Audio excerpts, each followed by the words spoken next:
बहुत अरसा पहले की बात है। सरसब्ज पहाड़ों, शफाफ झीलों और खुशबूदार फूलों से भरे एक हसीन गांव का नाम नूरपुर था। नूरपुर की वादियां बहार में ऐसे महकती थीं जैसे किसी ने जमीन पर जन्नत का टुकड़ा बिछा दिया हो। इसी गांव में एक गरीब मगर मेहनती लकड़हारा रहता था जिसका नाम सलीम था। सलीम की एक बेटी थी जिसका नाम आयशा था। आयशा निहायत मासूम, नरम दिल और रहम दिल लड़की थी। वो हमेशा दूसरों की मदद करने के लिए तैयार रहती थी। गांव के लोग अक्सर कहते, आयशा के दिल में ज़रूर कोई फरिश्ता बसता है। आयशा की माँ का इंतकाल उस वक्त हो गया था जब वो बहुत छोटी थी। बाप ही उसका सब कुछ था। वो सुबह सवेरे जंगल जाता, लकड़ियाँ काटता और शाम को बाजार में बेचकर घर का खर्च चलाता। जिंदगी मुश्किल थी मगर सुकून था। नूरपुर के करीब एक घना जंगल था जिसे लोग सायों का जंगल कहते थे। कहते हैं कि इस जंगल में अजीबो-गरीब मखलूक़ात रहती हैं। कोई कहता वहाँ जिन्नात हैं, कोई कहता परियां। एक दिन सलीम बीमार पड़ गया। घर में खाने को कुछ ना था। आयशा ने सोचा, अगर मैं जंगल से लकड़ियाँ ले आऊं तो शायद हम आज का दिन गुजार सकें। वो सुबह सवेरे टोकरी लेकर जंगल की तरफ चल पड़ी। जंगल में दाखिल होते ही उसे अजीब सा सुकून महसूस हुआ। दरख्तों के पत्ते सरगोशियां कर रहे थे। परिंदों की आवाजें किसी अनदेखी धुन की तरह गूंज रही थीं। अचानक उसे दूर से हल्की सी रोशनी दिखाई दी। वो रोशनी गुलाबी रंग की थी, जैसे शाम के वक्त आसमान पर फैलती है। आयशा ने आहिस्ता आहिस्ता उस रोशनी की तरफ कदम बढ़ाए। रोशनी के करीब पहुंचकर आयशा हैरान रह गई। उसके सामने एक निहायत खूबसूरत परी खड़ी थी। उसके लिबास का रंग गुलाबी था, बाल चांदी की तरह चमक रहे थे और आंखों में शफकत थी। परी ने मुस्कुराकर कहा, डरो मत आयशा, मैं तुम्हें नुकसान पहुंचाने नहीं आई। आप मेरा नाम कैसे जानती हैं? आप मेरा नाम कैसे जानती हैं?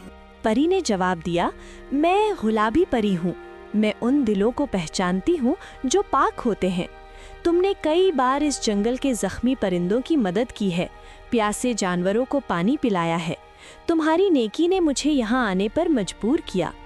आयशा अदब से बोली, अगर मैंने कोई अच्छा काम किया तो वो अल्लाह की रज़ा के लिए था। परी की आंखों में खुशी चमक उठी। गुलाबी परी ने कहा, मैं तुम्हें एक तोहफा देना चाहती हूँ, मगर पहले एक आजमाइश होगी। आयशा ने सर झुकाकर कहा, मैं तैयार हूँ। परी ने हाथ के इशारे से एक छोटा सा बीज पैदा किया।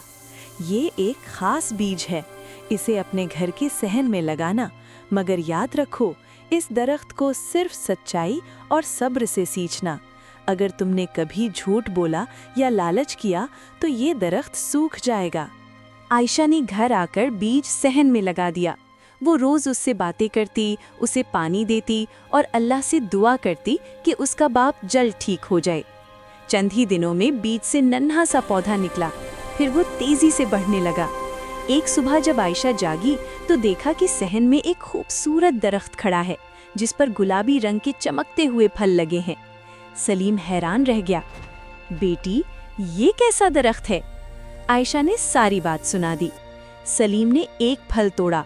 जैसे ही उसने उसे खाया, उसकी बीमारी दूर होने लगी। चंद दिनों में वो मुकम्मल सेहतयाब हो गया। नूरपुर में ये खबर फैल गई। लोग दरख्त देखने आने लगे। जो भी इस दरख्त का फल खाता, उसकी बीमारी ठीक हो जाती, गम दूर हो जाते। गांव का लालची जमींदार, जिसका नाम हामिद था, भी ये खबर सुनकर आया। हामिद अमीर था मगर दिल का तंग। उसने सोचा, अगर ये दरख्त मेरा हो जाए तो मैं दुनिया का सबसे ताकतवर आदमी बन जाऊंगा। वो आयशा के घर आया और बोला, मैं तुम्हें बहुत सा सोना दूंगा, ये दरख्त मुझे दे दो। आयशा ने नरमी से जवाब दिया, ये दरख्त अल्लाह की अमानत है, मैं इसे बेच नहीं सकती। हामिद के दिल में हसद भर गया। हामिद ने रात के अंधेरे में दरख्त चुराने का मंसूबा बनाया। वो अपने नौकरों के साथ आया और दरख्त को काटने लगा, मगर जैसे ही कुल्हाड़ी दरख्त को लगी, आसमान पर बिजली चमकी, हवा तेज हो गई। अचानक गुलाबी रोशनी फैली और गुलाबी परी जाहिर हो गई। परी ने सख्त लहजे में कहा, लालच इंसान को अंधा कर देता है, तुमने नेकी को छीनने की कोशिश की है। हामिद कांपने लगा। आयशा भी शोर सुनकर बाहर आ गई। उसने देखा कि हामिद डरा हुआ खड़ा है। परी ने कहा, मैं इसे सजा दे सकती हूँ, मगर फैसला तुम करो आयशा। आयशा ने कुछ लम्हे सोचा, फिर बोली, अगर हम बुराई का जवाब बुराई से दें तो फर्क क्या रह जाएगा, उसे माफ कर दें। परी मुस्कुरा दी, तुमने सबसे बड़ी आजमाइश पास कर ली। परी ने ऐलान किया, आज से ये दरख्त पूरे गांव के लिए होगा, मगर याद रखो, जो भी लालच करेगा उसे कुछ नहीं मिलेगा। हामिद शर्मिंदा हो गया। उसने माफ़ी मांगी और वादा किया कि आइंदा वो गरीबों की मदद करेगा। वक्त गुजरता गया, नूरपुर खुशहाल हो गया। लोग एक दूसरे की मदद करने लगे। आयशा की नेकी ने पूरे गांव की तकदीर बदल दी। एक दिन गुलाबी परी दोबारा आई। आयशा, तुमने साबित किया कि सच्चाई, सब्र और माफ़ी सबसे बड़ी ताकत है। अब मैं जा रही हूँ, मगर याद रखना, असल जादू इंसान के दिल में होता है। ये कहकर वो गुलाबी रोशनी में गायब हो गई। आयशा ने आसमान की तरफ देखा और मुस्कुरा दी।